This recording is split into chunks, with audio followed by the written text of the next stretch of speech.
saudara kita yang terbaring di rumah sakit. Hari ini sayup-sayup suara azan dari masjid rumah sakit masuk ke telinganya. Dia menonton di televisi acara live salat Jumat, tapi saat itu dia hanya mampu terbujur kaku. Ruhnya masih ada dalam jasad. Anaknya tidak bisa berada di sampingnya karena security tidak mengizinkan keluarga berada di dalam ruang ICU. Dia duduk di dalam, suara terdengar, azan bersahutan, hayya 'alas salah, mari salat, hayya 'alal falah, mari menuju kemenangan. Dia hanya bisa meneteskan air mata. Kenapa? Kalau dulu dia waktu sehat sempat beribadah, penyesalannya tidak terlalu banyak. Tapi kalau di saat sehat walafiat tak sempat untuk menempelkan kening ke lantai, tak sempat melangkahkan kaki ke rumah Allah, tak sempat mendengarkan khutbah, maka tak ada duka di atas duka. Air mata yang meleleh tak dapat mengembalikan masa lalu. Lan tarji'al ayyamul lati madat, yang lalu tak dapat diulang kembali. Air mata darah menangis, yang sakit tak akan sembuh, yang mati tak akan hidup. Penyesalan selalu datang di akhir perbuatan. Belum pernah orang menyesal sebelum perbuatan berlalu. Selalu penyesalan di akhir. Di saat itu penyesalan tak lagi bermakna. Apa kata mereka ketika melihat azab Allah? Rabbana, hai Tuhan kami, ya Rabb kami, absarna, mata kami sudah melihat azab, wa sami'na, telinga kami sudah mendengar suara tangisan, teriakan, pekikan di dalam neraka. Farji'na, kembalikan kami lagi ke dunia, na'mal salihah, kami ingin beramal saleh, inna muqinun, kami yakin seyakin-yakinnya. Tapi saat itu penyesalan tak lagi bermakna, karena dunia tak mungkin utuh semula, karena sudah menjadi sunnatullah yang lampau tak akan kembali. Idza sama'un fatarat, langit terbelah, wa idzal kawakibun tasarat, planet-planet bertabrakan, wa idzal biharu fujirat, lautan diledakkan, diletupkan, wa idzal quburu bu'asirat, semua yang dikubur dibangkitkan. Alimat nafsum ma qaddamat wa akharat, disitulah orang baru sadar apa yang dulu pernah aku lakukan. Wa qadimna ila ma'amilu min amalin, semua amal mereka kami tunjukkan, kami datangkan. Ini amalmu, ini infakmu, ini wakafmu, ini sedekahmu, ini salawatmu, ini bacaan Qur'anmu, ini zikirmu. Tersenyum mata melihat amal. Faman ya'mal mithqala dzarratin khairan yarah. Tapi jangan lupa, apakah yang dosa-dosa itu dilupakan begitu saja? Yang buruk pun akan nampak juga. Faman ya'mal mithqala dzarratin syarran, sebesar ujung rambut, sebesar telapak kaki semut yang hitam, di atas batu yang hitam, di tengah malam yang kelam, di dalam samudra yang gelap, akan ditampakkan juga pada hari itu. Yauma tublas sarair, segala rahasia ditunjukkan, dan mata akan melihat dengan penglihatan yang nyata. Mulut tidak lagi bisa menjawab. Al-yauma nakhtimu ala afwahihim, hari itu mulut kami kunci, karena mulut itu yang dulu pandai mencari-cari alasan, bersilat lidah, maka hari itu lidah dikunci. Wa tukallimuna aydihim, tangan mereka kami buat bicara. Wa tashhadu arjuluhum, kaki bersaksi. Apa yang akan dibicarakan tangan, apa yang akan dipersaksikan kaki? Bima kanu yaksibun, semua yang pernah dilakukan di masa yang lalu. Berapa atasanmu sanggup memberi gaji sehingga begitu enteng kau tinggalkan sholatmu? Apa yang dijanjikan istrimu sehingga begitu enteng kau berikan yang haram? Hanya rayuan sesaat, padahal dia pun akan meninggalkanmu sebelum masa tua tiba. Apa yang dijanjikan anak-anakmu? Ayah, kami akan menjagamu di hari tuamu nanti, maka berikan kami yang kami inginkan, belikan kami rumah yang besar, belikan kami kendaraan yang mewah, nanti setelah hari tua kami akan menjagamu, kata mereka. Tapi setelah kita tua, dosa-dosa begitu banyak terkumpul, mereka pun meninggalkan kita di panti jompo yang penuh dengan kesunyian, hening, sepi. Suara cucu tak terdengar menangis karena mereka pun malu mengakui kita sebagai orang tua. Suapkanlah yang haram ke mulut mereka, berikanlah yang batil ke dalam perut mereka. Itu hanya akan menjadi azab di dunia sebelum hari kiamat tiba. Ish masyita, hiduplah sesuka hatimu. Ish masyita, apa yang mau kau makan, makanlah. Apa yang akan kau bekerjakan, kerjakanlah.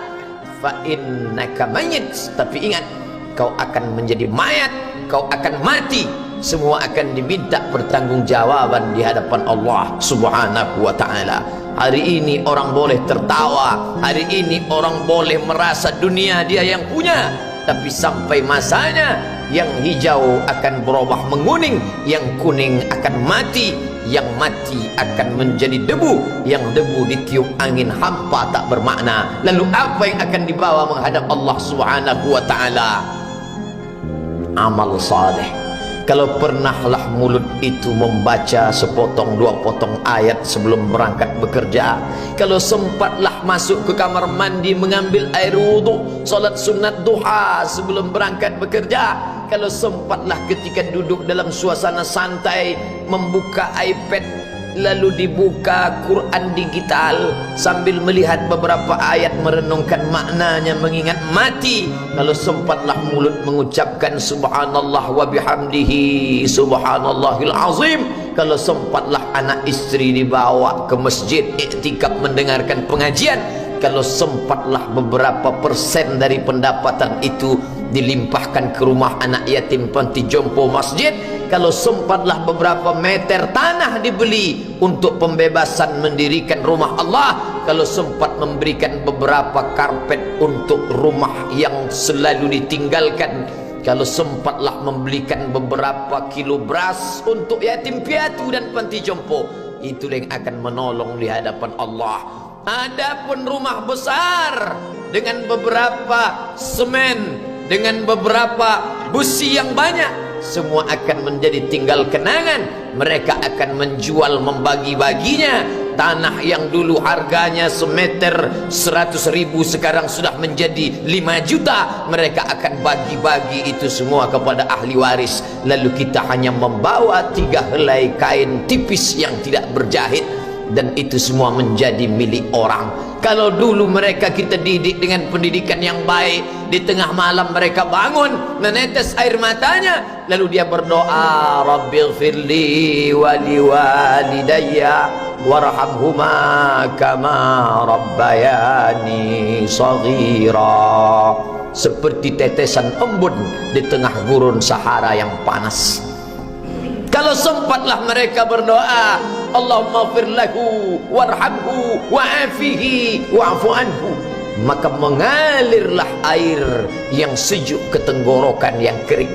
Kalau sempatlah mereka membeli makanan, diundangnya anak yatim, diusapnya kepala, ya Allah, terimalah sedekahku ini untuk almarhum ayahku, almarhumah bundaku. Aku tak dapat membalas budi baik mereka, ya Allah, mereka sudah mendahului aku.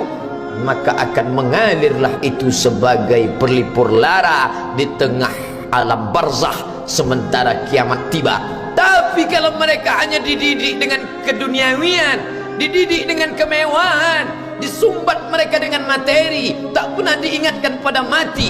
Ketika kita mati, mereka pun juga akan mati perasaan ingatannya. Paling celaka lagi, mereka mengingat kita dengan mengantarkan bunga, mereka mengingat kita dengan pakaian hitam, mereka mengingat kita dengan suara musik, mereka mengingat kita dengan memajang foto kita besar-besar di dalam rumah.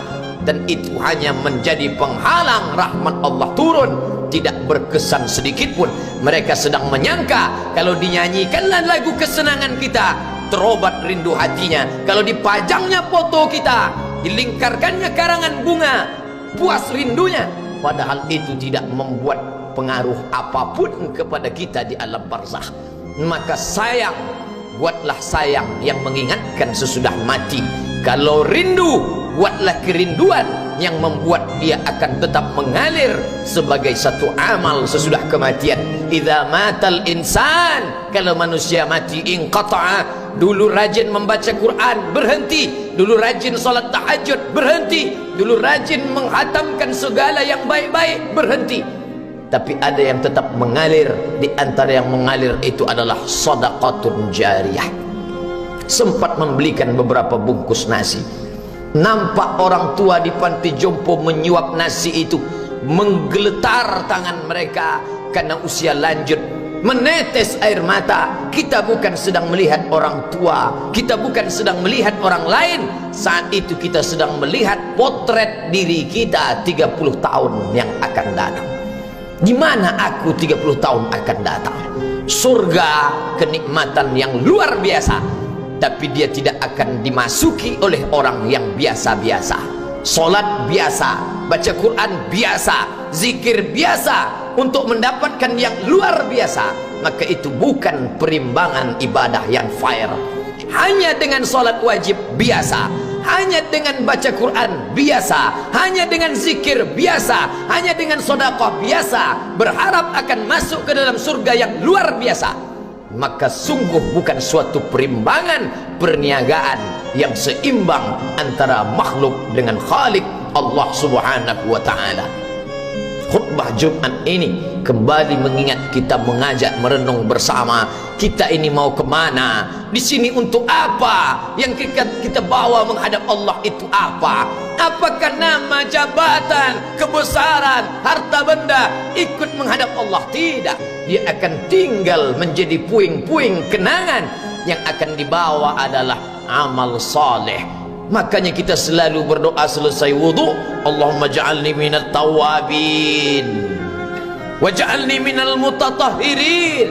Ditutup dengan waj'alni min ibadikas salihin, karena orang yang soleh lah yang selamat dari kerugian, yang lain rugi. Innal insan, semua manusia la fi khusrin, rugi. Yang kaya rugi, yang punya kuasa rugi, yang ganteng rugi, yang punya anak rugi, yang punya istri rugi. Tapi ada yang beruntung, illallazina amanu, kecuali yang beriman, wa amilus salihati, dan beramal saleh. Itulah orang yang beruntung, karena dia akan hidup dalam kehidupan yang kekal abadi, membawa iman dan amal salehnya. Kalau sampai hari ini masih bersemayam di dalam diri kita, mari kita jaga dan kita berharap kepada Allah husnuzan. Allah menutup usia kita ini dengan husnul khatimah. Ketika itulah malaikat datang memanggil, menyambut, ya ayyatuhan nafsul mutmainnah, wahai jiwa yang tenang, irji'i ila rabbiki, kembalilah engkau kepada Tuhan Rabbmu, radiyatan mardiyah, engkau ridha kepada Allah, Allah pun ridha menerima engkau sebagai hambanya. Fadkhuli fi ibadi, masuklah engkau ke dalam golongan hambaku. Wadkhuli jannati, masuklah engkau ke dalam surgaku. Saat itu ruh keluar dari badan seperti tetesan air di hujung daun yang lembut.